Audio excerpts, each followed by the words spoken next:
Yes. Welcome to people tuning in for the first time. I know that there may be a lot more of you this week because I started to do the broadcasting and the social media thing. Again, the hang of it, we will work it out. And welcome back to the people who have tuned in the past 2 weeks. We're on the third episode all year. We're doing the thing. What do you mean? Right. Thank you once again. We have received, some feedback and encouraging words, and we get new guests and things who are not my friends.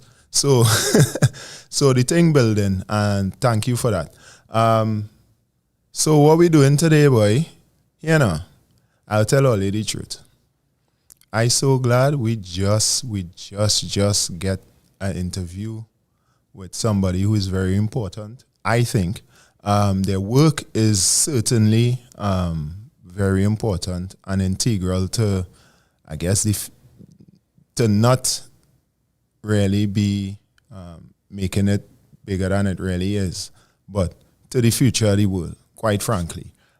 So they took time out of their busy schedule and just give us a nice bit of information, and we had a nice conversation that is set to continue. But we'll get into that as the feature guest. Today we have another small feature, which is a supplement to a segment that we want to introduce, and that will explain itself when the time comes. But before that, because I have notes now, it's a real show, right? So you gotta be prepared. The notes say we have to recognize the people who tune in on our radio.fm on YouTube and on the website, ourradio.fm. Thank you very much for tuning in. To those that have already donated to Donate 68, we appreciate you. Thank you very much for your donations. To the people who have contributed comments, well wishes, examples of people that we should interview. I just get one a few minutes ago. We're working on it. We're working on that, and I working on that. So thank you again. We have some things that happened in the past couple weeks, or significant things that have happened in the past couple of weeks that are closely related to what we do here on the show, and things that we want to accomplish and highlight. But before that, I really want to big up and say thank you to General Grant, boy. We put out a little promo video announcing the show before the thing even really start. We just say, this is the idea we're going with, and put up a little post on the Instagram and the social medias and thing. And General Grant like it, boy, he real flames up and thing. So I feel good about that. Thank you, Granty. Hopefully we'll get a word from him and probably get him into the studio to talk a little bit and just vibes up. The in-studio interviews are meant to be more casual and more like a lime. So it might not just be the guest for that week, but somebody, influential who has made an impact internationally as a Trini doing something interesting and or special. So yeah, big up Granty, stand tall. Thank you. Right. Other business. We have the prize. I am so proud of this. We have the prize for the first Guess the Guest game that we do. This is a bottle of Jamun wine that we have been trying. Me and Matix trying to drink it for the past 3 weeks, to tell you the truth. And I was going and say, if they don't guess this week, that gone. And you know what? Somebody come and tea free wine, boy. So this is a Jamun, locally made Jamun wine by Miklosh. Miss Michelin was kind enough, a friend of the show. She was kind enough to gift us that. and we appreciate your contribution. Make sure and support her. We will I have a nice picture with her that we will put up on the social, so you know what time it is. So yeah, Akins Vidal, thank you very much for participating. Thank you very much for guessing. I don't think it was a guess. He knows who that is for sure. We also had somebody not successful, but successfully guess the person, but it's just a little too late, boy. So better luck next week. Yeah, you'll get something, but we have to figure out what the prize will be for next week. Now that the thing's serious and people really participating, we had to find out something. You might get, I don't know, we might get something in the market or something like that. But yeah, so moving on. Thank you again, first guest, the guest winner. We was really going to cancel that thing, to tell you the truth, because we really wanted to drink that wine. But thank you for saving us. Let me see what we have now. Let me go into the feature interview. We had to record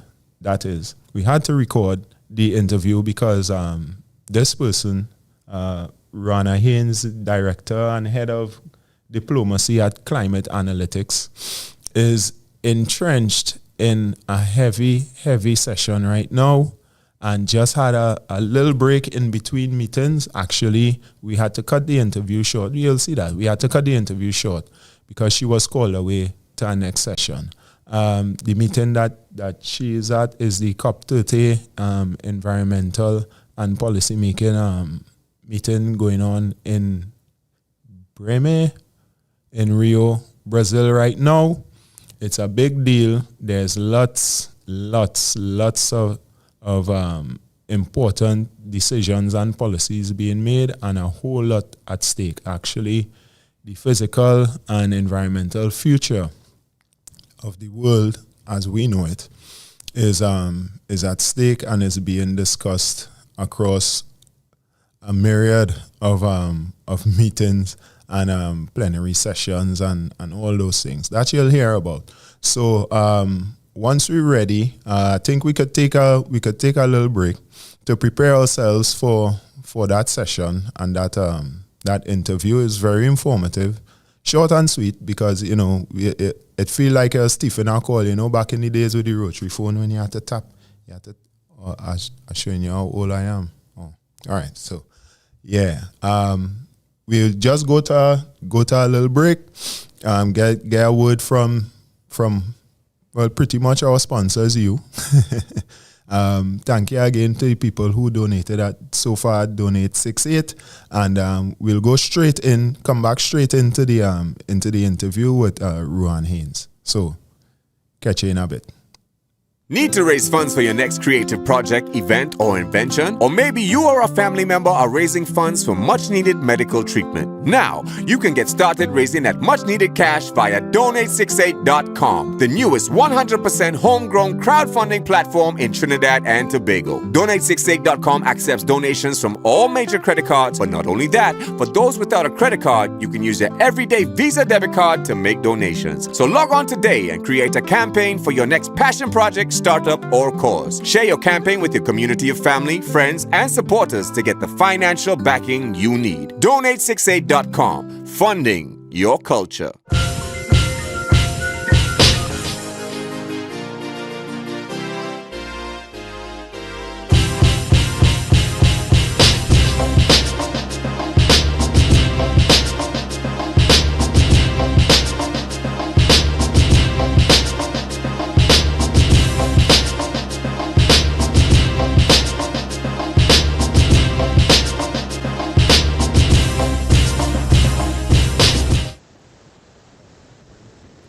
I told you, and here we are. I told you we have good news and great news, and we're working on the good news as we speak. So we have live from Rio, Brazil, Ruanna Haynes, climate change and environmental specialist. She is, let me give you the exact title here, Director in Climate Analytics, Caribbean Head of Diplomacy at Climate Analytics. How are you? Hi, I'm good. It's nice to see you. Listen, I can't play the lotto this week because I use all my luck. I use all my luck to get you here because listen, it has been a serious up and down, and I really appreciate your time and giving us this interview.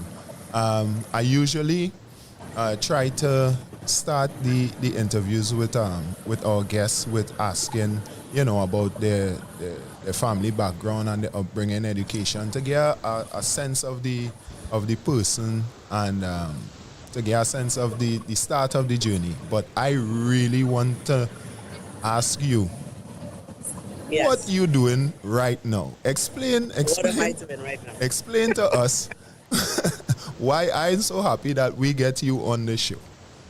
Sure.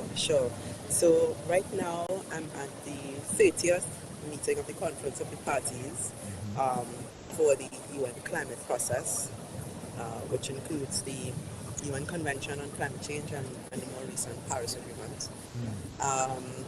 The meeting takes place across 2 weeks of formal negotiations and 1 week of preparatory meetings. Right. So we're into the final week now, the final days of the final week. I've been here almost 3 weeks.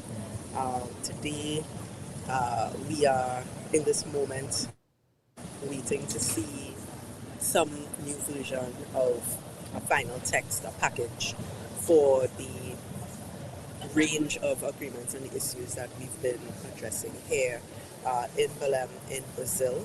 Right. I've been running up and down in various bilateral meetings, supporting ministers from small island developing states, from all over the Caribbean as well as the Pacific.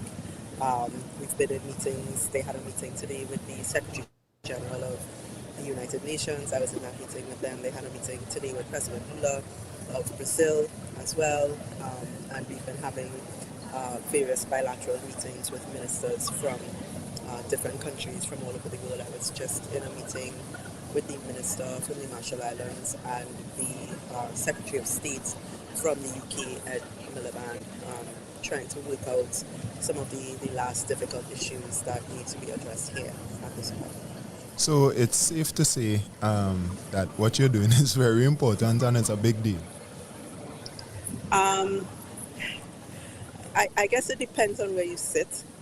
Certainly, this process is important for establishing global policy and the global policy framework for climate action. So we're dealing with real life bread and butter issues for people as it relates to the impacts of climate change, talking about the science of climate change, trying to get a clear understanding of what is happening and what is likely to happen, but also talking about money.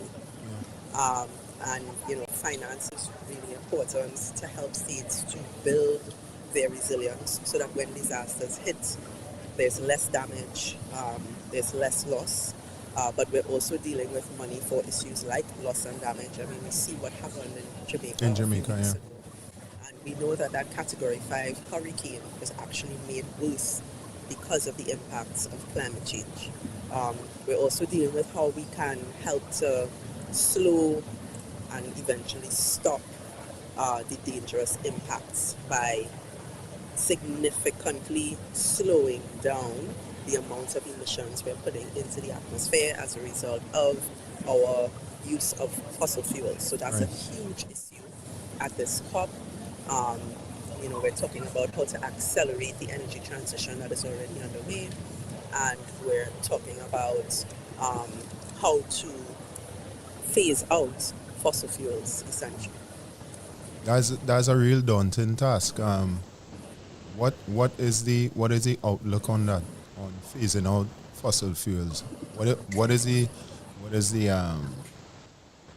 train of thought that is leading the discussion? Yeah.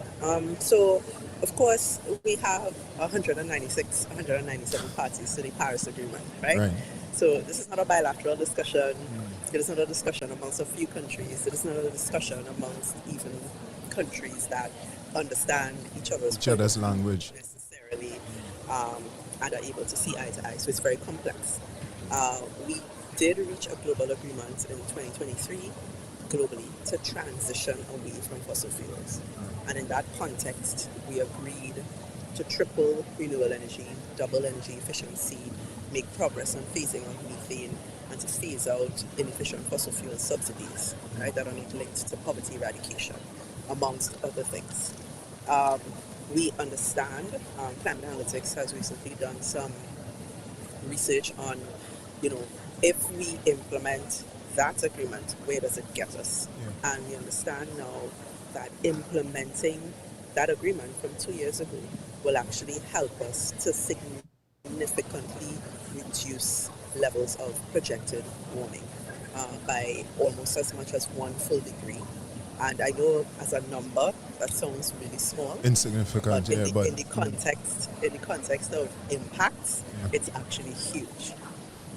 So the main issue since that agreement in 2023 has been, you know, how to track what countries are doing and how to track how countries are responding and how to encourage and enable and to remove barriers for Right. countries to respond to that global level agreement urgently, right? Because unfortunately, the work that we're doing here, when it comes to being able to address the most dangerous impacts of climate change, is time bound. Right. That was my next question. Yeah.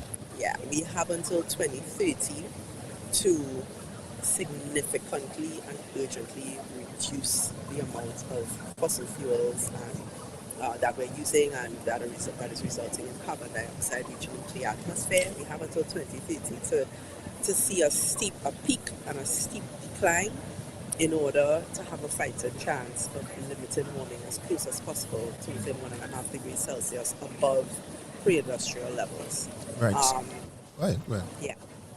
So If we're not able to do that, we're talking about a significant amount of overshoot, and every fraction of a degree of warming above that 1.5 degree threshold is going to result in significant, deadly, and dangerous impacts, especially in countries like ours, in the Caribbean islands all over the world that are highly vulnerable to the impacts of climate change. And the longer we stay in overshoot, the worse those impacts become. So the discussion here, one of the key discussions here, actually is around how to limit the scale and the duration of any potential overshoot, and what are the measures that we can take together to do that. right. So yeah. So everything you said just now, the only thing I could think about asking is time. What is Yeah, the time? Because you said we have until 2030, but why are we not yeah, saying we have until tomorrow? Why are we not yeah, saying we have to do it now? Because by the time we don't act, the more time we don't act, is the more significant the changes and the more irreversible things are going to be, I assume, if yes. we dealing with climate. So where I trying to find out where's the urgency? Well, when I say we have until 2030, I mean we have until 2030 to get this done. Right. Mm. I don't mean 2030 as the starting date. 2030 is the end date. Oh, it's the end date. Mm. It's the end date. Right. So It's not if we don't have it in place by then it's yes, irreversible. yes. Then we headed into the zone of a lot of irreversible impacts. We're heading into the zone of tipping points uh, in terms of the Earth's ecosystems and the carrying capacity of the Earth's ecosystems. And once we start tripping those tipping points, they cannot return to where they were Right. before we bypass them. So, for example, warm water coral reefs, tropical water coral reefs, is a tipping point. Which we We already have, seeing. right, so we've already passed it. So globally, coral reefs are in dieback. That is the first tipping point that has been tripped. Um, and we are right now on a highway to complete global loss of coral reefs if temperatures continue to rise on the trajectory that they are rising on. And we've already committed ourselves to major losses in that regard.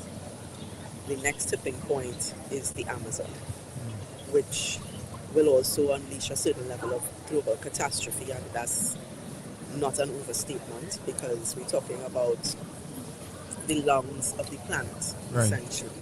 We're talking about one of the most important and major carbon sinks, responsible for sequestering a large proportion of the carbon that we persist on pumping into the atmosphere.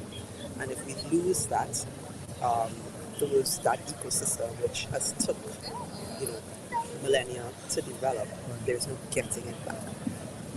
Right, So, yeah, people need to understand the concepts of time that we're dealing with, because I was doing a little reading preparing for this interview, and I saw they were saying that at the rate that they're cutting down the Amazon, even if it stops after a while, there would be a certain amount of desertification yeah, that is yeah, irreversible as well. yeah. So even if we plant trees back, the forest wouldn't be the same, and the recovery wouldn't be as effective as just maintaining the forest as it is right now. Exactly. So why people still cutting down the forest? Well, because they're poor and they need wood for fire, they need wood for homes. Surely that type of forestry isn't causing the effects that we're worried Well, about. that's part of it. That's part of it. Of course, there's a lot of illegal logging Right. that happens for profit, right? But also a lot of the deforestation that's the most difficult to stop or to control is deforestation caused by people Right. who rely on the forest basically for their livelihoods. And until they are given an alternative, they will continue to do so. And that is significantly more difficult to regulate. Right. Yeah, because I saw that someone representing a minister of the indigenous people of Brazil is also represented and participating in talks there as well. Yes. Oh, that's really encouraging. But the thing about people is what is the main barrier to communicating these ideas to the regular person, to really communicate that it is important and how important it is for us to really take stock and to change behavior where it comes where the environment is concerned. Well, I think it's important to reach people where they are. For some people, especially people with resources, if you provide them with a solid logical argument that they can understand and be convinced by, that might be enough for them to change their behavior. For others, less so. I think for many people, if you really want sustainable change in behavior, you need to provide them with alternatives. Right. So it's not enough to say you need to stop using plastic bags if you don't have industry cooperating to make sure that people have alternatives to plastic bag use. Fair enough. So, or if an incentive is not being provided so that people who are in the business of manufacturing plastic bags find it more lucrative to manufacture a more sustainable alternative. So there have to be incentives in place, there has to be alternatives offered And there has to be different types of solutions and different types of outreach depending on who you're trying to reach, because the same message and the same approach would not work for everybody. Right. I mean, is it's clear that people not getting the message. I mean, we have just the basic issue of pollution and just personal littering. I mean, we see signs of it all over the place. So Lord knows how hard it is to communicate to our business that is profiting from the actions that are doing harm. That's a serious undertaking that you and your colleagues have chosen to deal with. But I want to dial it back now. With that said, how did you get involved in this field of work? What was the educational foundation, the career path? How did you get to be there? How did I get involved in this? Well, from an education point of view, Yeah. my background is law. I have an undergraduate law degree from the University of the West Indies and also a legal education certificate from the law school. Right. After doing all of that, my focus had always been more in the international sphere and not necessarily in practicing before domestic court. I was more interested in philosophy and the philosophy of law than in the practice of law. Oh, that's interesting. Philosophy of law inevitably leads one into discussions around international law, the debate about whether it can actually be considered as hard law because it's much more difficult to enforce than domestic law, and these sorts of questions. Right. So when I was done with law school, I started working in the Ministry of Foreign and Caribbean Affairs in Trinidad and Tobago, where I was put into the multilateral relations unit, and I was assigned to the trade and environmental desk. There it is. Yes. Yes. So in that year, in 2009, Trinidad and Tobago was hosting two major multilateral meetings. The Fifth Summit of the Americas, which was Barack Obama's first international meeting after he was elected in 2008, and the Commonwealth Heads of Government meeting in November. And also in that year, there was the Copenhagen Conference due at the end of the year, right after the Chatham meeting, Right. where the focus at that time, so this was a UN climate conference that was supposed to, at that time, come out with a new global agreement to govern the climate crisis, or to govern state cooperation to address the climate crisis. Right. They were not successful at that time. The agreement eventually was reached in 2015 in Paris, but the first chance was 6 years before in Copenhagen. And so it meant that climate change was very high on the global agenda. It became an issue not just of environmental concern, but also a foreign policy issue. So when I was working on the Chatham conference, I was advising the minister on the climate elements of the outcome for that conference that Trinidad and Tobago was hosting. And there were a lot of important discussions that took place in Port of Spain in the lead up to Copenhagen. Right.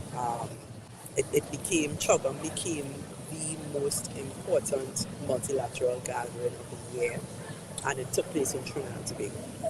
Yeah, that was a big deal. Yeah, that was a big deal. Everybody was here, even countries that didn't belong to the Commonwealth. At the time, Nicolas Sarkozy was the president of France, and he flew in. Everybody was in Trinidad for that conference, because it came just before the Copenhagen Climate Conference, which was supposed to deliver a major agreement at the time. So I wasn't in Copenhagen, but I did have the responsibility to follow it um, from afar and to directly brief my minister at the time on what was happening there on a day-to-day basis. So I And this felt would like have I been was this there. would have been the minister of what? Foreign Affairs. Foreign Affairs, right? Because the Specifically. minister who attended, so I think heads of state did go. Patrick Manning was the prime minister at the time. He did attend, and he attended with the then minister of environment. So the minister of foreign affairs didn't attend. So I had the responsibility to brief her daily on what was happening in that conference. So that was how I started on these issues, working on these issues on climate. In 2010, I was posted to the Trinidad and Tobago Permanent Mission to the United Nations in New York, where I stayed until 2016, and I worked on a range of issues: international peace and security, sustainable development, the sustainable development goals, but also the negotiations that eventually resulted in the Paris Agreement Right. in Oh, 2015. nice. Yeah. So the law degree explains your ability to assimilate this information. The reporting explains how you're so good at organizing and presenting the information. But what struggles do you experience in terms of the day-to-day? I guess I don't want to use communication, but the day-to-day handling of all this information, though, because it's a lot of science. It's a lot, as you said, it's a lot of law too. Finance, economics, so many things, almost everything is involved in when you talk about world environmental issues and policy making. Yeah, it's a lot. There's a lot of information coming at top speed. And as an advisor, I've always been somebody who has advised ministers. Can't see, are you still here? Yes. Yeah. Always been somebody who advises ministers and those in political roles, and you have to be able to explain things to them. They are not, they are dealing with the issues at a different level. Right. So they are not necessarily engaging in an in-depth way with all of the reports, and they're not the ones who are in the process constantly. Yeah, you essentially filtering information. Right. Yeah. So it is an exercise in having to very quickly digest, assimilate and understand, and then be able to communicate in ways that make sense and that are effective for whatever situation is at hand. So for me, it helps that I'm deeply interested in these things. Yeah, you definitely would need to be. Yeah, I also have a great team. Climate Analytics as an organization, we work along several pillars. We have a science team, policy team, diplomacy team. I head the diplomacy team. We have an implementation strategies team as well. And I have a lot of colleagues who are experts in things I will never understand. So, the first step sometimes is us learning to talk to each other across the different areas that we cover. The first step is translating the information that the policy team is doing, which frequently comes in the form of Excel sheets. Just raw data. Raw data. Right. Into talking points that make sense, that could translate into a policy position that then a minister could be asked to advance or defend. Right. What I found interesting that I need to ask you about is the job title, head of diplomacy. I thought that was an inside joke, right? Because you're so calm and you're so measured in your responses, and just delivering this heavy information, right? But so I thought it was something that they just kind of made up, and but In looking at the going through the website of climate analytics, I realized that you do have diplomacy positions. Not that it's too obvious, but why is this important? Why is this critical to your organization? Well, Climate Analytics as an organization really started as a science policy think tank that was doing scientific research and data analysis that helped to support the push that small island developing states and least developed countries were making in global climate negotiations at the time. Right. So because this issue is so big, so technical, and draws on so many different areas of expertise, developed countries and advanced economies, they have huge teams of people working on all the data, all the analysis, all the research to help to support their policy positions. Small island developing states, least developed countries don't have the same capacity, and at the time didn't have the capacity at all. Right. When Climate Analytics emerged as this climate policy think tank that really was back office helping SIDS to understand a lot of the data and the information and the projections, what was coming their way in terms of climate change, helping them to understand,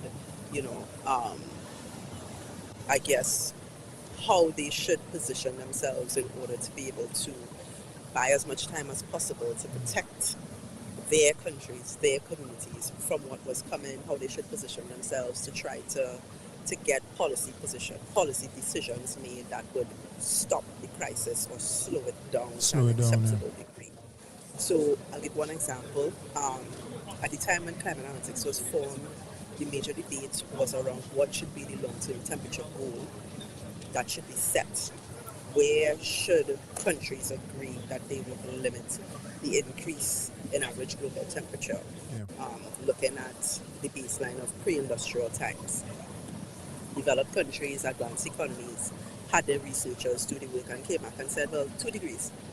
2 degrees is fine. They did the work, their societies would be fine, they would have some losses and damages, but they'd be able to pay for it, it'll be fine, it'll be okay. Small island developing states, based on the research that was done by Climate Analytics, came back and said, no, 2 degrees wouldn't work for us. 2 degrees would be too dangerous for us. 2 degrees is too high for the survival of our societies, our communities, our people. We need 1.5. And it's that acute. It's that sensitive. Yes, it's that sensitive. Every fraction of a degree of additional warming matters, and every fraction of a degree of additional warming makes a difference in loss of lives, in loss of property, in loss of coastlines, in loss of ecosystems. Every fraction of a degree. So there's a difference between 1.5, 1.6, 1.7, 1.8. Wow. So the difference between 1.5 and 2 is very extreme, right? Especially for sensitive ecosystems like coral reefs, for example.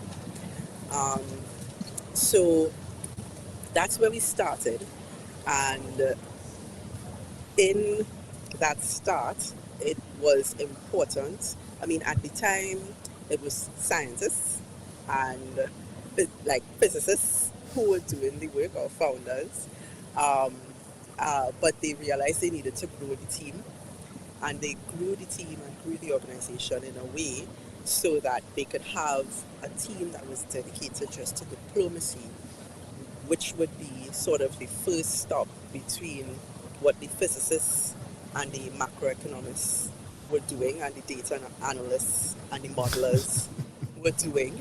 Right. The first stop between them, and then we could see those conversations are playing out already. Yeah. between those people who just spitting out numbers and exactly. Yeah.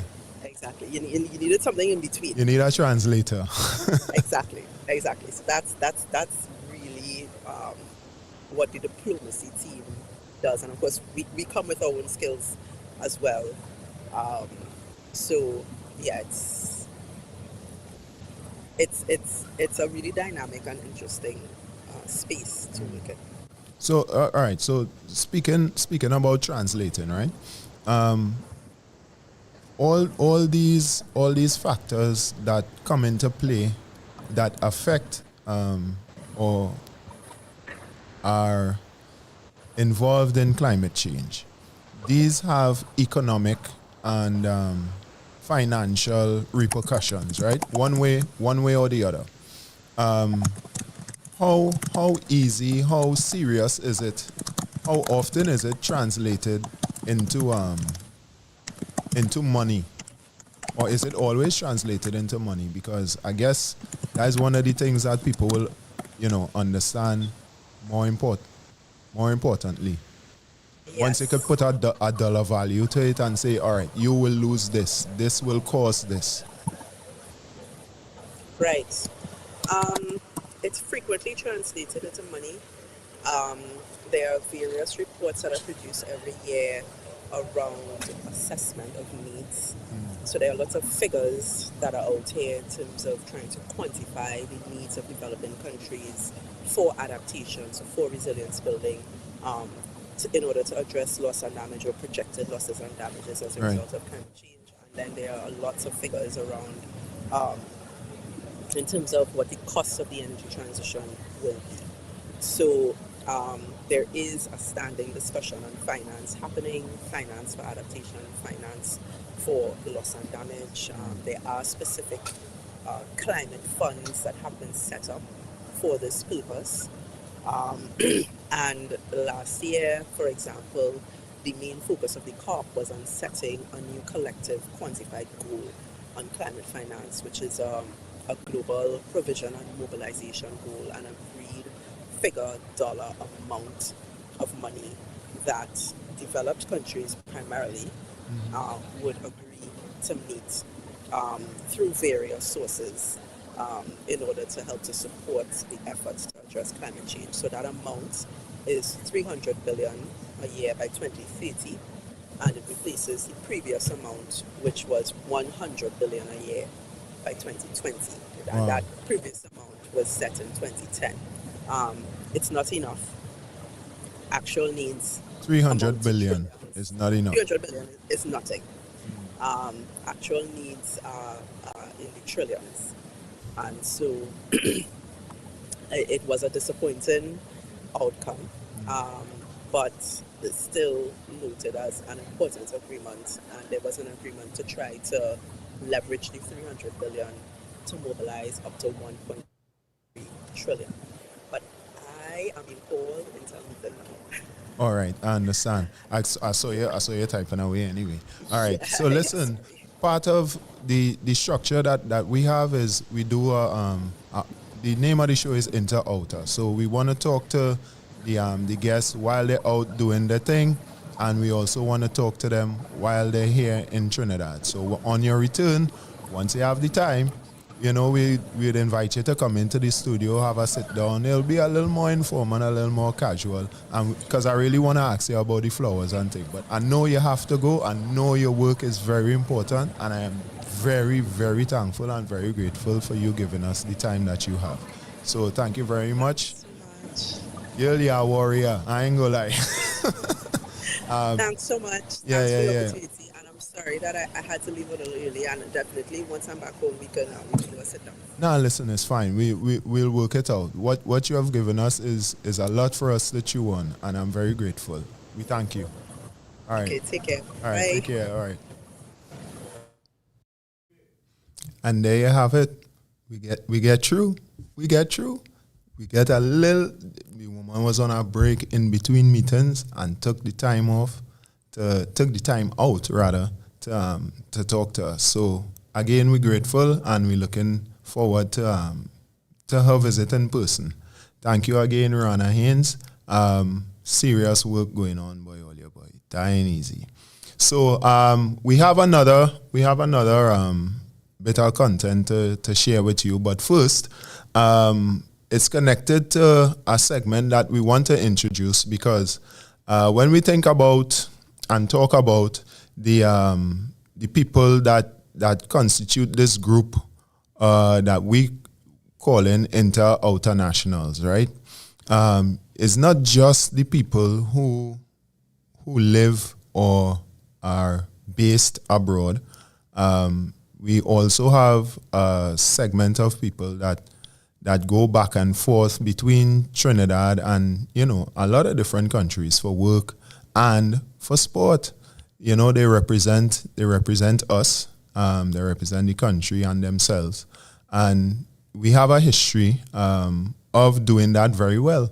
So that's just one of the subset of those people who we want to call frequent flyers, right? So we have people who, the soca artists, the performers, musicians, we have teachers, we have coaches, we have all kind of people that go back and forth all the time that we know about in, public and private life. So we want to introduce that group of people to you, the audience, in due time. But one of the people or one of the groups that we want to interface with closely as it's coming up, the Olympics is coming up, is Trinidad and Tobago Olympic Committee. And we had earlier this week we had a little sit down. Another busy woman who gave us a little time. Diane Henderson, the president of the body, took a few minutes out of her schedule to talk to us about, the background of the TTOC, how it works. And I personally learned a lot. So I'm sure there's a lot of there's a lot of information that you could pick up from this. There was a lot of things that I didn't know about the inner workings and the function of the Olympic Committee. I thought they were responsible after the Ministry of Sport for all sports, but that is not the case. But she will explain in the interview as it comes up. So we will go to that shortly, but first a word from Donate 68. Need to raise funds for your next creative project, event, or invention? Or maybe you or a family member are raising funds for much-needed medical treatment. Now, you can get started raising that much-needed cash via Donate68.com, the newest 100% homegrown crowdfunding platform in Trinidad and Tobago. Donate68.com accepts donations from all major credit cards, but not only that, for those without a credit card, you can use your everyday Visa debit card to make donations. So log on today and create a campaign for your next passion project, startup, or cause. Share your campaign with your community of family, friends, and supporters to get the financial backing you need. Donate68.com, funding your culture.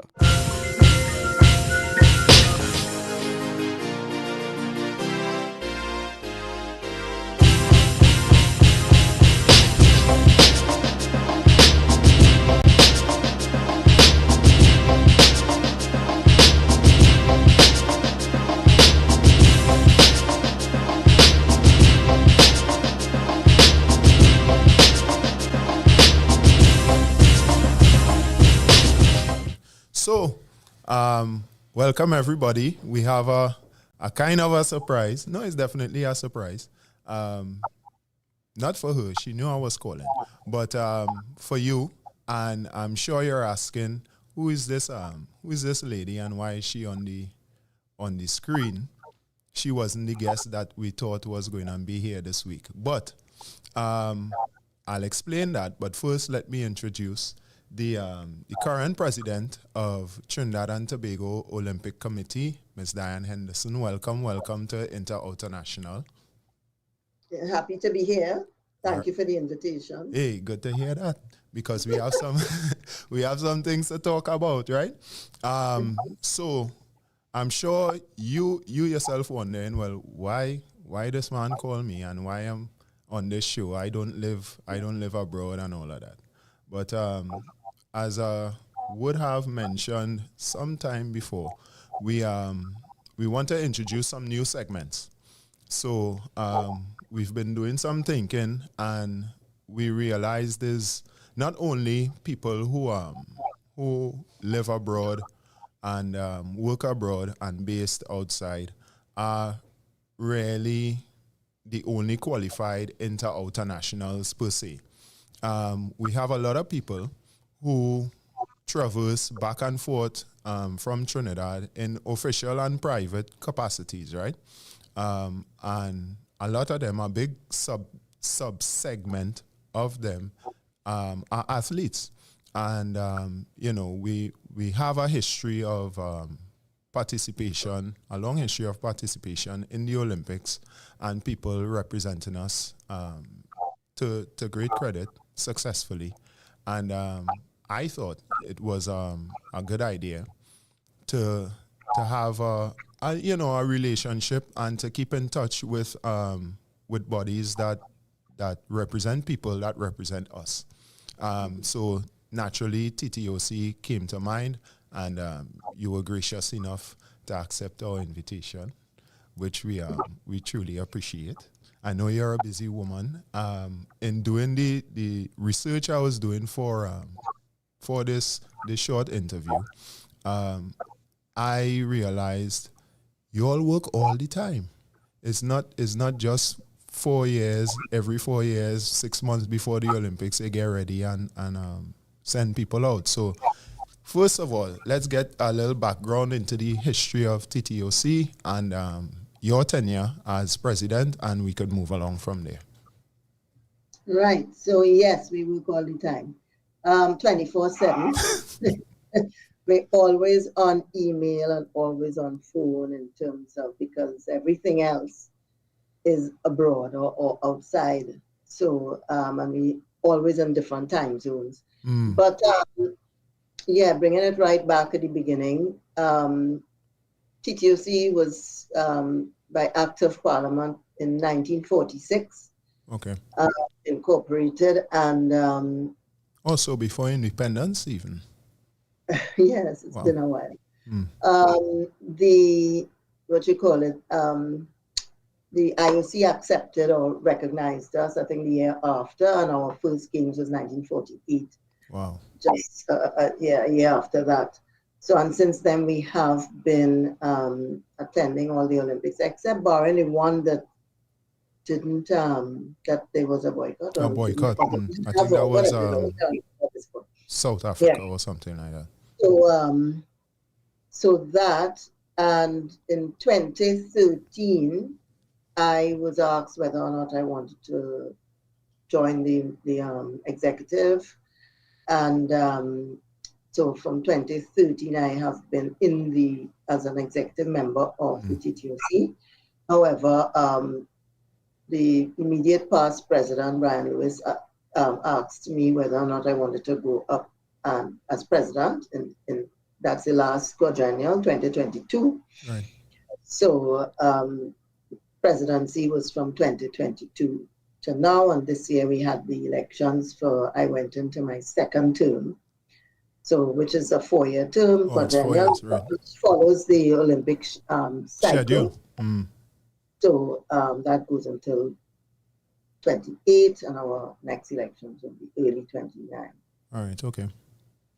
All right, so first female president, we have to recognize and congratulate you on that. Yeah, thank you very much on that again. Yeah, I see. I'm still getting it 5 years out, 4 years out, but that's okay. It's the That's all right. It's the first time we're talking, so I have to say it. And I noticed behind you, you have the slogan, the future is female.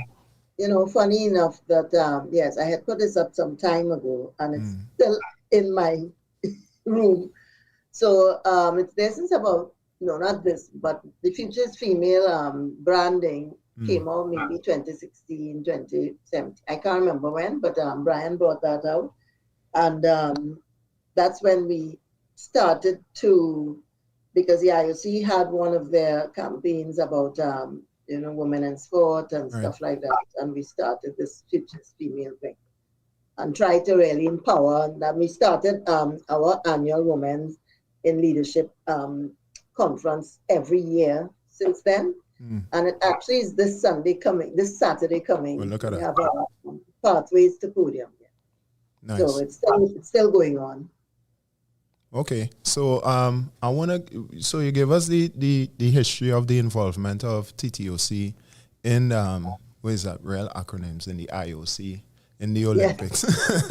I'm sure Have a lot, you have to juggle a lot of acronyms. But so what is the scope in terms of the sports that you what is the word, govern or responsible for? Okay. Or So under the IOC, we are governed by the IOC charter, the Olympic charter, and well, follow all the principles of Olympism and the values and so. I've never heard that word before. Olympism. Olympism. Oh no, that is part of the Olympic. Well, yeah, I'm sure for you. The values of Olympism is friendship, respect. Nice. Yeah, I get the context immediately. Okay. I just never heard that word. All right. Yeah, it's there. So so with that, we are affiliated to all of those bodies that. So they have regions. So you have Oceania, Asia, and all that. So we are the Americas. So the Americas is the governing body's Pan Am Sports. We call it Pan Am Sports. It's Pan American Sports Organization, but we call it Pan Am Sports. And we also have they're broken down into regions. So you have the Central American and Caribbean. So Pan Am Games, Central American and Caribbean Games. Which is games. And then you have Commonwealth. We also affiliated. Now those I was calling are all under the Olympic banner. Umbrella. But we also are affiliated to the Commonwealth Games, which is under the Commonwealth Sport and Commonwealth. So that's that side. So yeah, and then you have all the youth games. So you have the Pan Am Youth, which was this year. You have CC does not have a youth, but we have the Youth Olympic Games. Right. You have summer games and winter games. So you're getting it just right. So all of those fall under and Commonwealth has a youth as well, which we held in 2023. Right. So now understanding why you're all working all the time. Yeah. All right. So that is it. So what sports? Wait, I forgot two. Right. Okay. ANOC is the Association of National Olympic Committees, which is the bigger body aligning with IOC, as well as CANOC is the Caribbean National Olympic Committees. So so CANOC is the Caribbean alone. Right. And there are games assigned to each division, or they always mix? ANOC actually did a beach games, but for several reasons that wasn't held. The last one it was scheduled to be exactly on the same dates as our Commonwealth Games in 23, but it didn't come off. And CANOC had the Caribbean Games in Bahamas. Where was it? In 2022. Oh my God, I forgot already. Yeah, I could see how that would happen. You have so much juggling to do. No, it's Bahamas. Okay. Following Trinidad and Tobago in 2009 pulling out. Right. And cancelling. Right. So I think the next question I should structure it this way because it might be a shorter list. What sports are not directly involved or under the purview of TTOC? So I can't say what sports are not because there may still be many. So, but what I could say is that Trinidad approximately, and I can't call all because it's not 5 on a hand. It's 36 Olympic sports and about 10 or 12 non-Olympic sports. Oh, right. Non-Olympic sports. Okay. So we are really guided by Olympic sports, but we have in all we have taken on some non-Olympic sports. Some of them are really defunct. They're not defunct on our plate. We don't know if they're still active doing something, but they have not been active with us. And really and truly would not be really on our list. But that's something that we have to do administratively. But but basically it's about 43. Wow, 43. So that's 43 different associations, 43 separate teams. Federations or associations that we have to deal with. Wow, on a daily basis, how?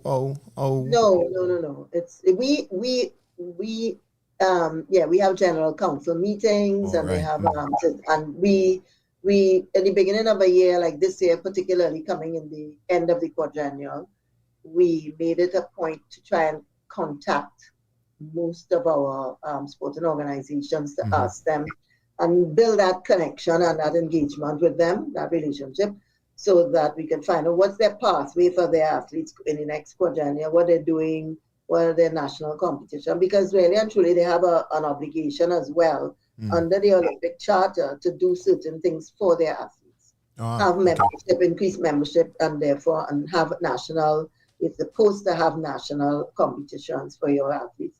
Right. Provide a platform in which your athletes can compete, so that then out of that we get results that will be, you'll be able to determine criteria or selection for high performing athletes that performing their best or came out on top of all of your members or whatever it is, you know.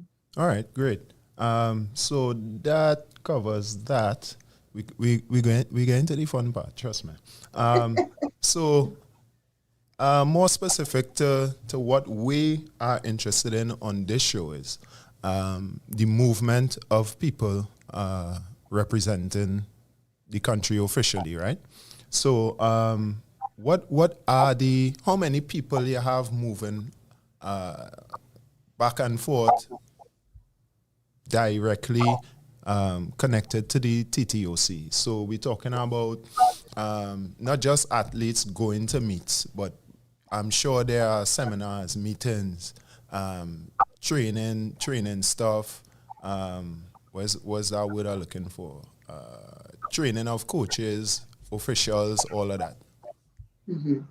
So I could take this a few ways. So first of all, administratively, we have an obligation to attend meetings, obviously.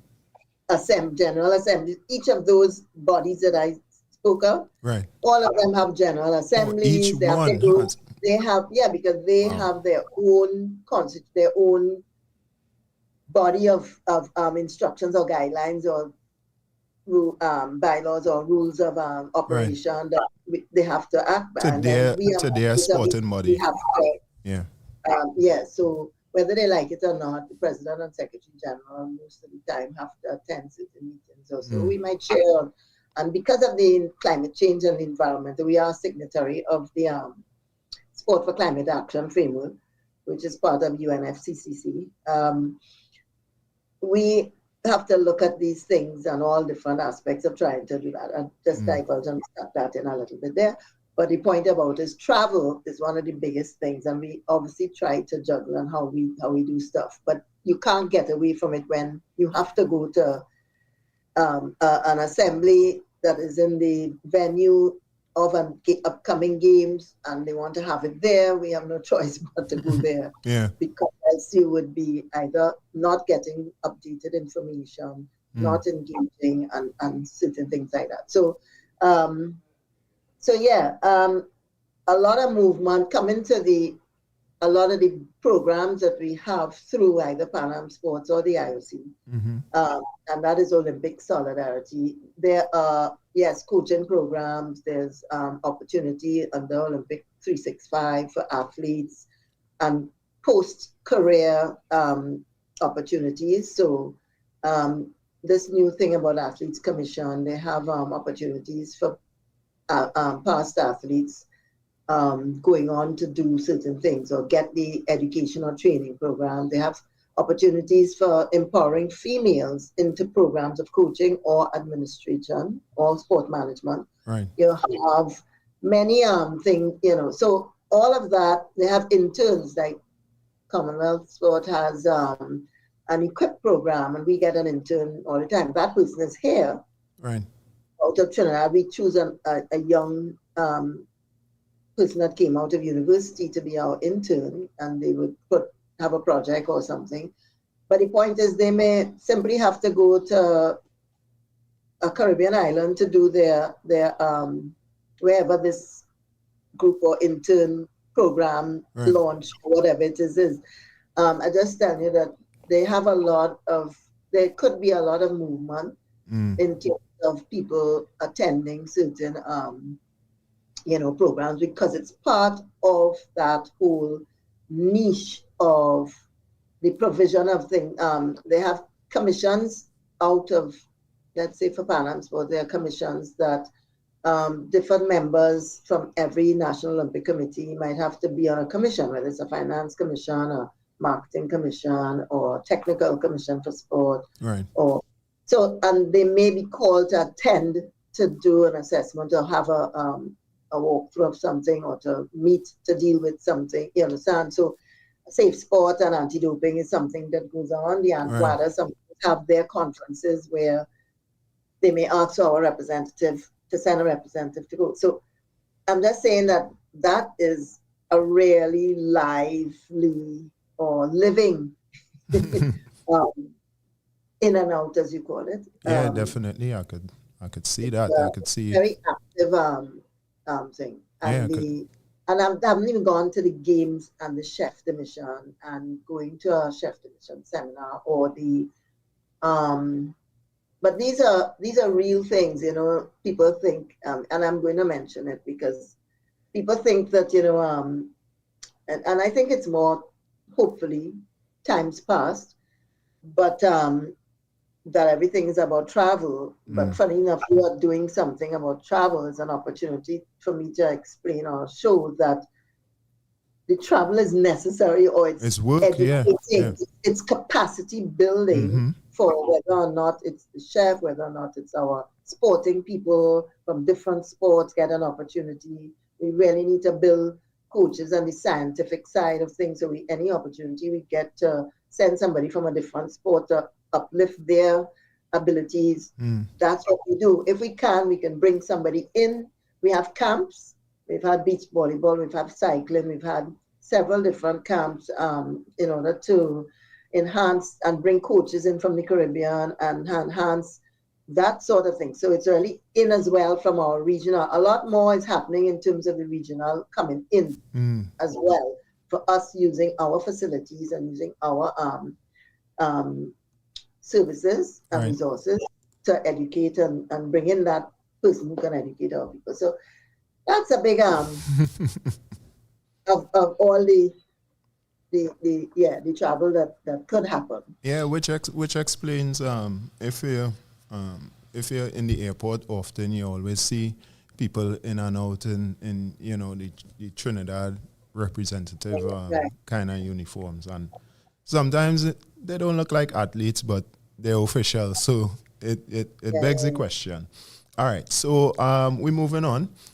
So in recent times, what has the TTOC representation been in? I know there were Pan Am Games recently.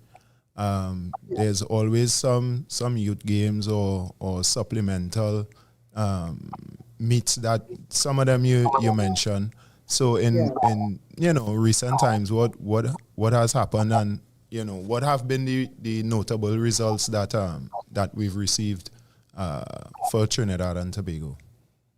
So for us, we had the Junior Pan Am Games in Paraguay, Asunción, Paraguay, and we got a gold, 2 silver, and 8 bronze.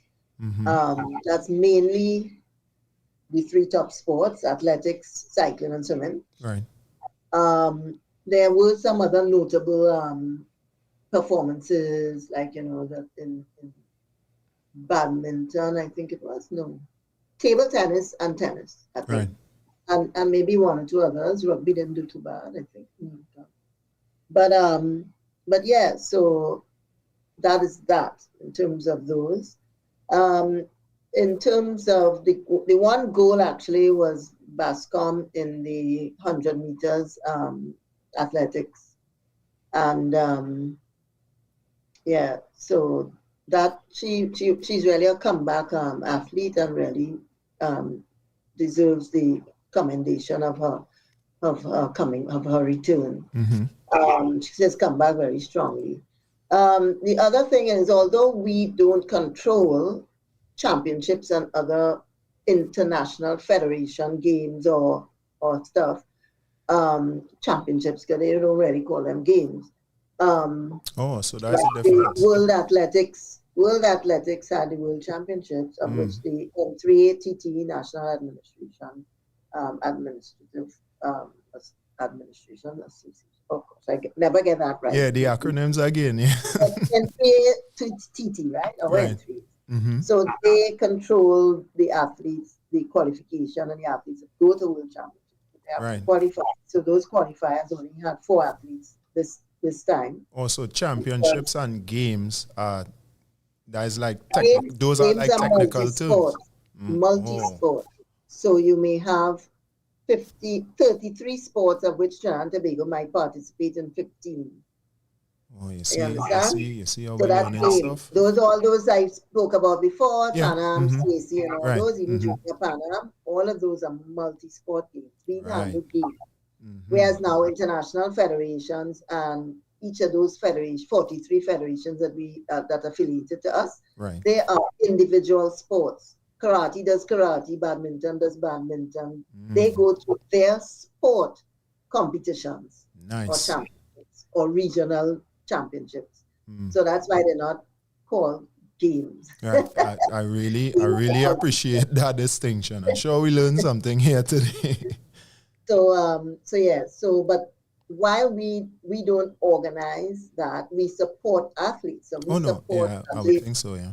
Throughout, whether or not sometimes they need to go to that because if they perform well, it augurs well for their Olympic, for their ranking, which augurs well for the Olympic qualifications, right? So we always have to be mindful that it's two hands. You may do good in multi-sport games, or you may do good in your championship, your sport championships, right? But both would increase ranking and carry you closer towards your ultimate goal, right? So hence the reason it's very important for athletes to go to qualifiers. Right. And so when an athlete really qualifies for a game, that's a success.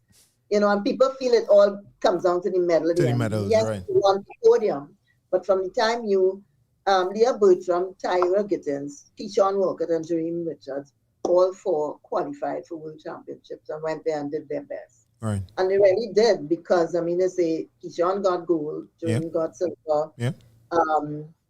Leah was 4th by whatever seconds, you know what I mean?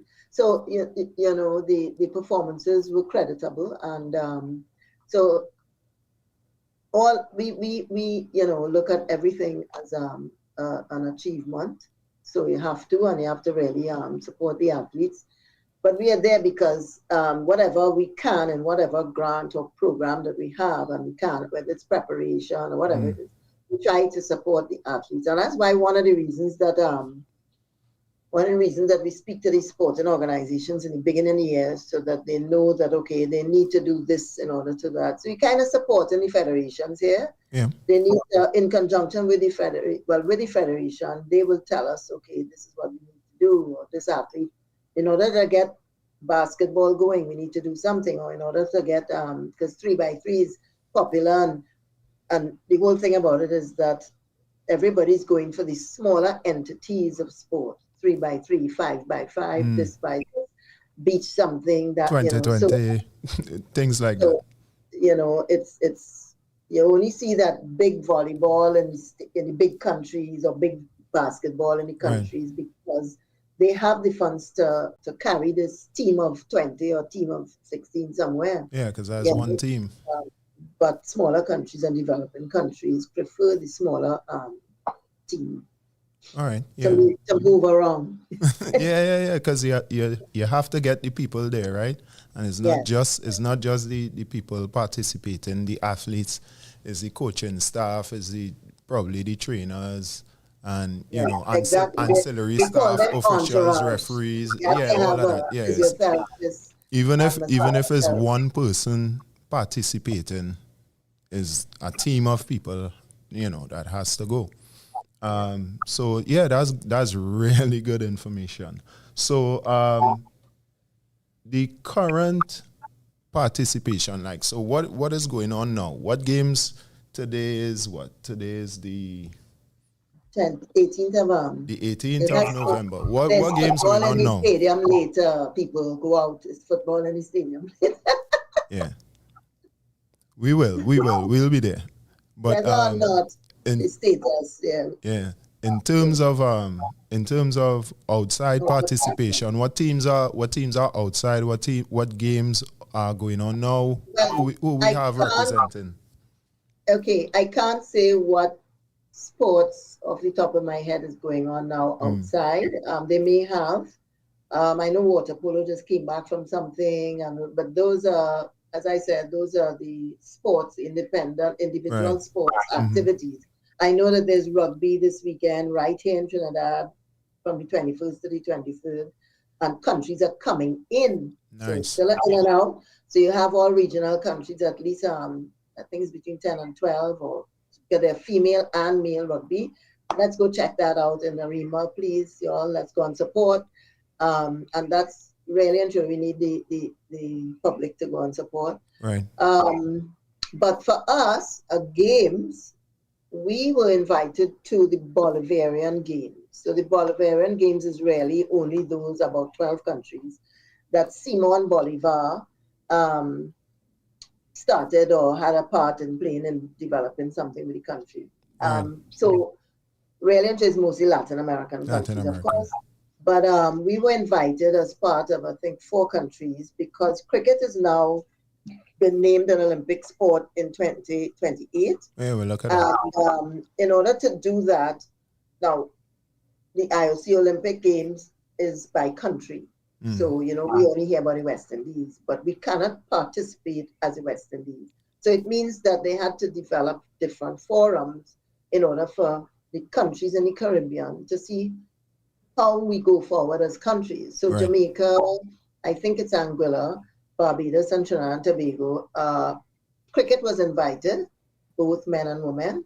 So we will be going off to cricket at sometime, and I'll explain more. Sometime that's between the 22nd to the 7th of December. Right.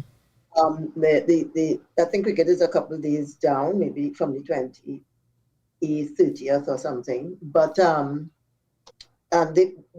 we are able to carry 2 athletes to 2 more sports. That is surfing, which is Albada, and we have it posted on our social media right now. Actually, we announced the team already. And out of cycling, we have 2 cyclists, potential. Well, one is a top cyclist, Nicholas Paul, and another potential, that's a known name. Makaira Wallace, who has been doing very well. She just took part in the Junior Pan Am. In the Junior Pan Am, yeah, I remember that name. But so both of them will be going for cycling as well as the surfer. So small contingent other than the cricket, because cricket was the primary necessary to participate in the Bolivarian. They're having, the Bolivarian Games. And that will be held in Peru. Okay, and what's the date for that? So we look out for it and try and. Well, it starts on the 22nd this weekend until the 7th of December. But cricket is all of the sports, the 3 sports, I think, are from the 28th or 29th onwards. Well, listen, that is one of the reasons why we invited the TTOC to join us on this show, because we want to be aware of stuff like that. So any kind of information, the games that are not, the marquee events. So things like this, games that we have new involvement in, new sports and disciplines that we have involvement in. I didn't know we had official surfers representing Trinidad and Tobago. That's news to me. So I didn't know. So things like that. So any press releases, any news, maybe we could get a few exclusive interviews. Like Team TTO, social media, Facebook, Instagram. Right. Check up on the socials. I'll be sorting that out as soon as we're done.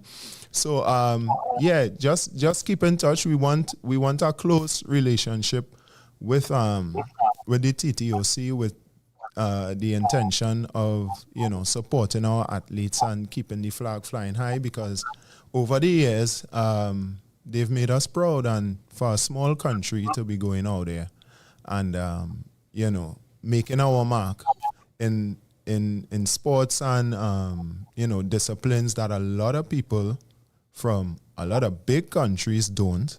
I think is remarkable, and is one of the qualities that we want to highlight and encourage and build support for in Trinidad and Tobago officially. So things like that, just keep in touch with us, send us the links, send us the pictures, send us the profiles. We'll find a way to share them and echo the media and echo the content so people could tune in and support. And speaking of which, I want to make a special request, our first official request from the TTOC. I want to interview the Winter Olympics team. Okay, well. How we go hook that up? Link it. Now, the team, or which team? Because it's 2 individuals, and then bobsleigh still has until the end of sometime in December. Well, look at to actually qualify. So I don't know whether or not who is the team. Link it. I want primarily. I was thinking of the bobsled team, but which other Winter Olympic disciplines? They have 2 alpine skiers. Skiers. Yes. And yeah, skiers too. But don't make joke. Well, if we are talk about diaspora and all kind of things. Yeah. So people who base outside who are eligible to represent. But they're in a poor country and they've learned to ski. Nice. And they may be good enough at it that they qualified. I like it. Link them. So so that's the thing. So those are the two individuals and the bobsled team. Who else going to Winter Olympics? Olympic Games. I don't think anybody else at this point. And wait, hold on. World Cup is next year. So Winter Olympics is when then? That's quite early. It's in winter, January, February. That's a good tip, Diane. Something you did not mention or ask, and I want to just hit the nail, because all this thing about travel, but it costs a lot. And post-COVID, there's always a process for registration for these games, right? Right. Post-COVID, airfares and everything have gone up so much that it's not easy. It sounds as though, we just back and forth. No, we're not back and forth, just so, because it takes a lot to manage in terms of that. And I just want to mention that, the government has been always supportive in terms of getting teams to reach some of these competitions. You understand? So, it takes a bigger effort out of us in order to get these things done. Yeah, well, we here at our radio truly understand the financial commitments of getting things done. Hence, we have a Donate 68 campaign going on for all the shows on the station that we will be sharing the links with throughout our program, and the ad coming right after this interview, so you can look out for that too. I think we're done,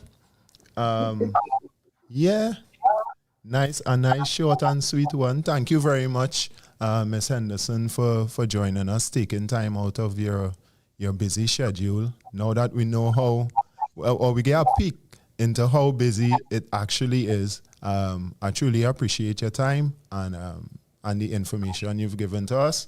I look forward to updates and whatever information and T-shirts and official gear and merch and things that you could send our way, and we'll be speaking with you soon. I really wanna talk to our athletes who back and forth and let's build a relationship and get the support amplified. Sure. Yeah. Okay. Any last words? Anything immediate to promote? Any requests? I am large. Chromatics is extra large. We taking caps, thing. Sport. Yeah, I think 34 in tights. And so, yeah, so leave us with something now. Anything you wanna promote, anything that you think the people should be aware of immediately. Immediately support the athletes and support sports. I saw the Sporty sent out facilities, activities on Instagram recently, and they sent all the different things that were happening at different venues, stadia and different venues, Sagariba or the indoor facility or wherever it is, you know. And I think that we need to, people talk about, whatever, but they need to invest in terms of seeking the information to go. When it's football, they do that. When it's cricket, they do that. Yeah. But you need to seek the information. It's right there. We all see the running races on the road, but the athlete, the sport, the other sports stuff that is happening, Right. So they just had short course swimming over the weekend. So we can't say that we don't know or we don't, it's there, and we really need to come out and support. Yeah, and we will do our part to to amplify the information and make sure people do just that, because if they can get a start here and and expand here, then how are we gonna feel that vibe, feel that energy from us? Oh no, for sure, yeah. How are we gonna compete abroad? So thank you again for joining us. I'll leave you to get back to your hectic schedule. Well, there is one more thing. Okay, go. So the TTOC usually has, I think it's the 11th year, I'm not sure, Brian Lewis will know better, but the marathon walk in Sunday, January 18th. It's a walk, it's not a big race. This is not the marathon I used to organize. This is just the marathon walk that has always been for charity to raise funds for athlete welfare and preparation, and it goes right back into the athletes' preparation for their competitions and their preparation and training. So, yeah, we'll send out more information on that. Excellent. We'll promote it. Looking forward for the public support. All right. Okay. Thank you once again for joining us, and we'll speak soon. Okay. All right. Take care. Bye. Bye. Need to raise funds for your next creative project, event, or invention? Or maybe you or a family member are raising funds for much needed medical treatment. Now, you can get started raising that much needed cash via Donate68.com, the newest 100% homegrown crowdfunding platform in Trinidad and Tobago. Donate68.com accepts donations from all major credit cards, but not only that, for those without a credit card, you can use your everyday Visa debit card to make donations. So log on today and create a campaign for your next passion project, startup, or cause. Share your campaign with your community of family, friends, and supporters to get the financial backing you need. Donate68.com, funding your culture.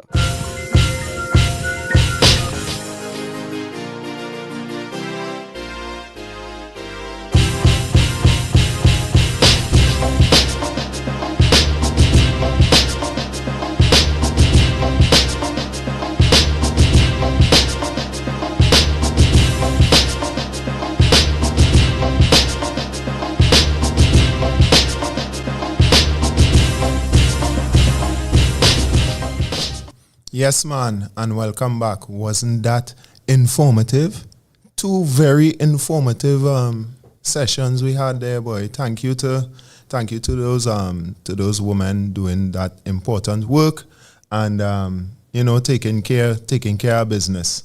But further to my discussion with Miss Henderson, I want to highlight some athletic.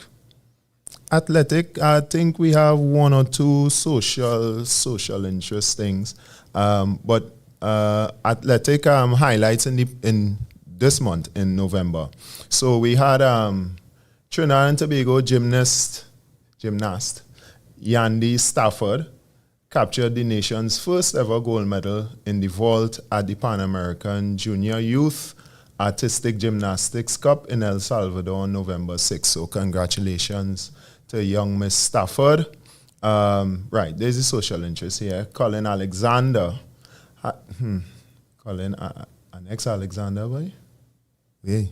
Colin Alexander has been promoted to the rank of superintendent with York Regional Police in Canada, becoming the highest ranking black officer in the force, a milestone widely celebrated by the community as he has served for more than 2 decades. Wow, that's commendable service, sir. Congratulations. Seems that the region is in good hands. All right, I want to talk about this fun one now. I just switch up screens here. Lord, I feel like this is like this Formula One Sunday, boy. So many screens to deal with. So we have Gwendolyn Smith. I say that name again. Gwendolyn Smith. Get a picture in your head of who Gwendolyn Smith is. You ready?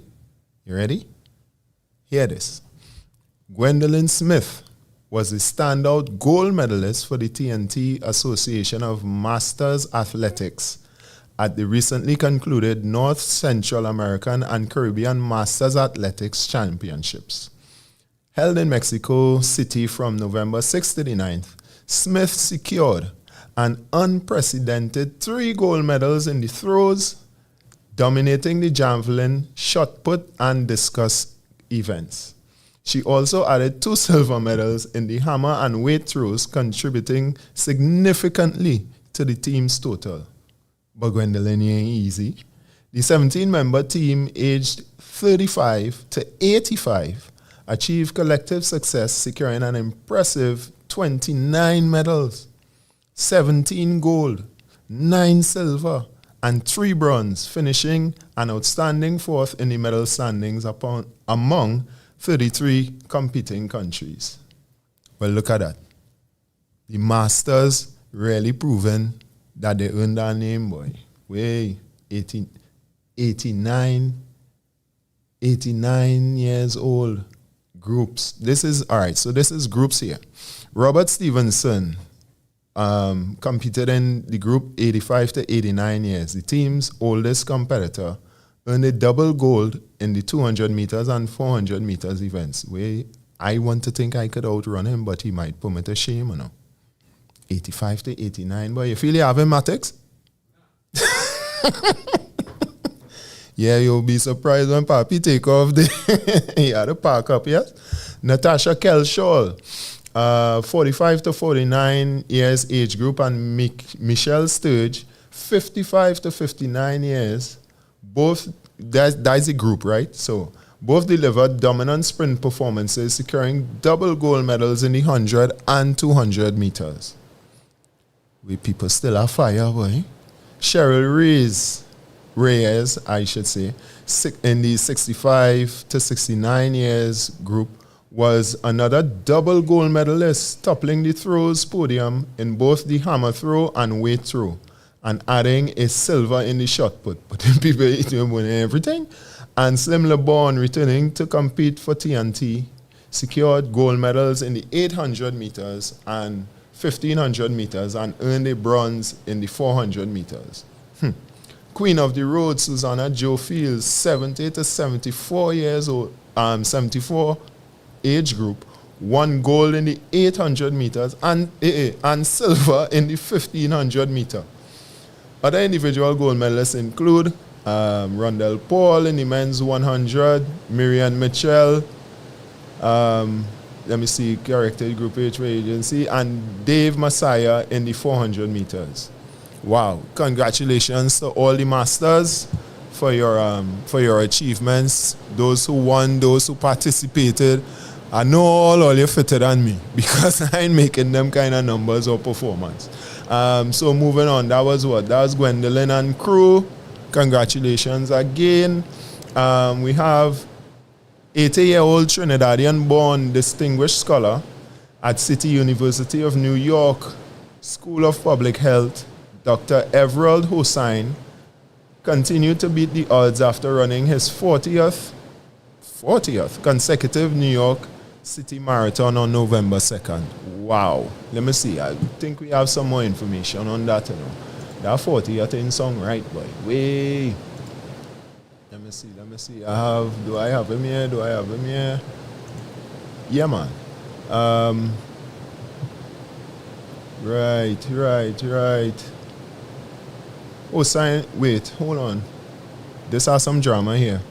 A CUNY SPH release said this year's marathon was Hossein's 9th since having a heart attack days after running in the 2016 NYC Marathon, New York City Marathon. Hossein was fitted with a stent and pacemaker and was able to run the marathon a year later, albeit in one of his slowest times. Well, we could understand that, but the man ain't easy. Big up, Mr. Hossein. You run a year after a heart attack?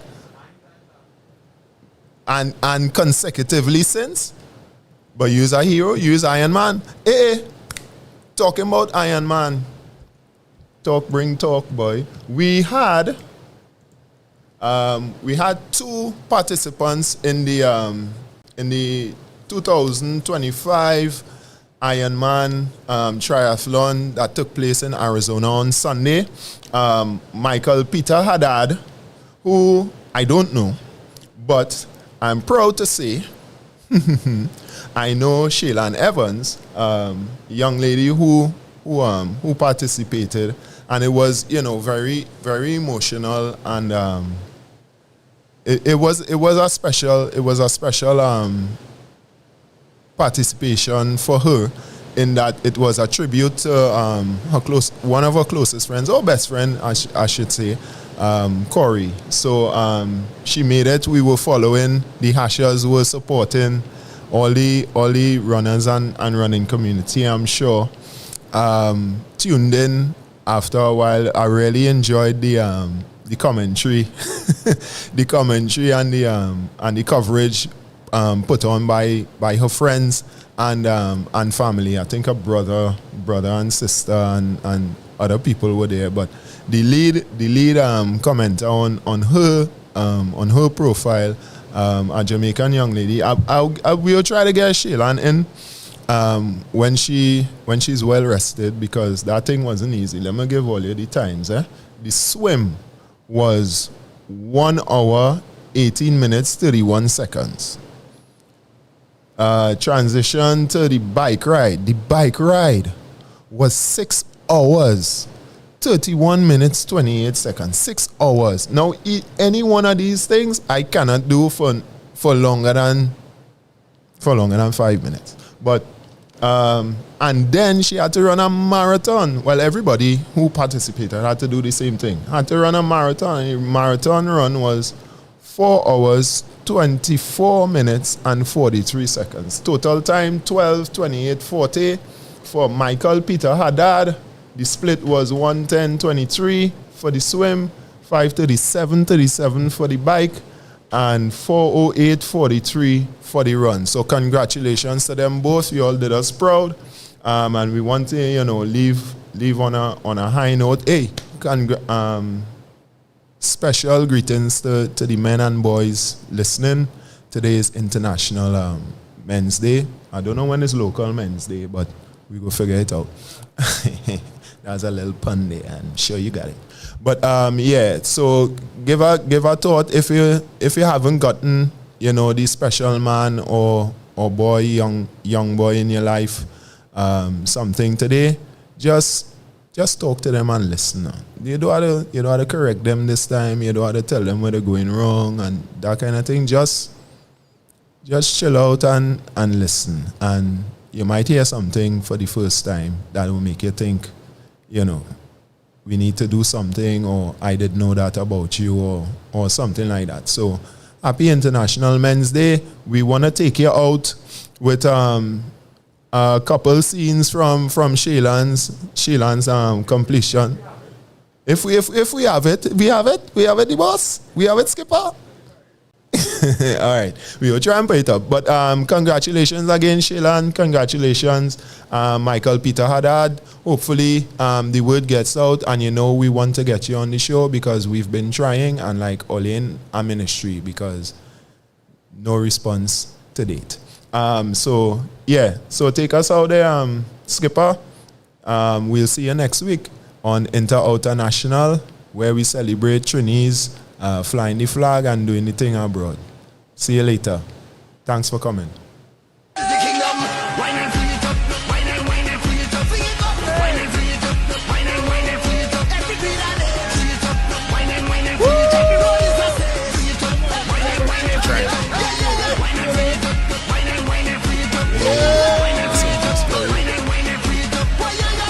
Get some sound on it or what?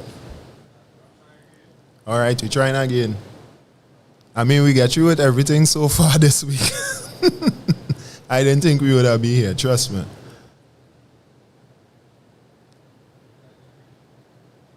Nothing?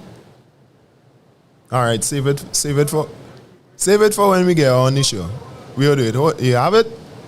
Hold on. All right, so let's go.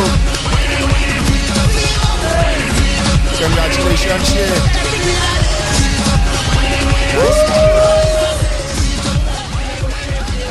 Yeah. Rest in peace, Corey. Corey would have been there with you.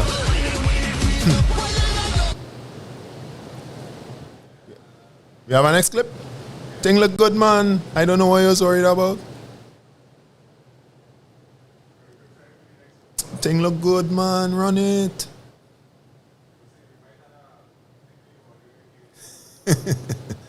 Come, take we out on a high note, man.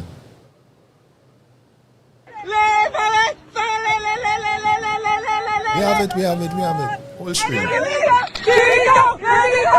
Watch wildness that take place in this thing on Sunday. Watch them.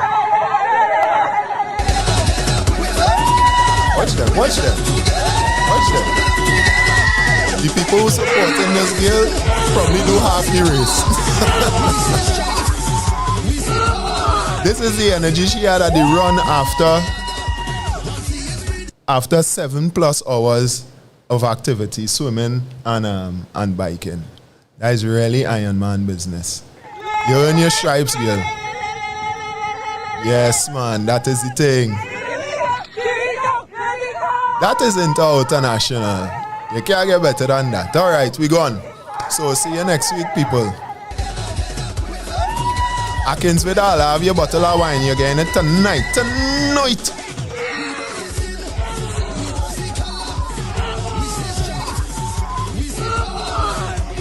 Nice one.